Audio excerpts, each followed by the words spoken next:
Moogtahay sababta dadka da'da dalka Shiinuhu ay u leeyihiin ilka adag oo dhalaalaya xitaa markay gaadhaan da'da 100 jirka waa sir cajiib oo soo jireena waxay gubaan geedka loo yaqaan bambuuga iyagoo gelinaya foornada intaas kadibna wuxuu noqon doonaa dhuxul kadibna dhuxushaas way burburin doonaan ilaa ay ka noqoto budo jilicsan waxayna dusha sare kaga dari doonaan bur iyo biyo si ay uga sameeyaan kolgeed madow markay kolgeedan ku cadeydaan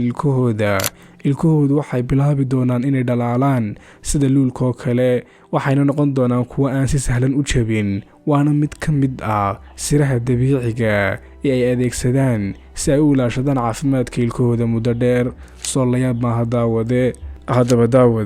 adiga su'aal haddii aan ku weydiiyo farsamadan cajiibka sida iyadoo aragtaa fikirkaaga qaybta komentiga hoose noogu sheeg ha iloobin inaad follow noo saarto YouTube iyo Facebook profile ka saaranna aad subscribe dhaado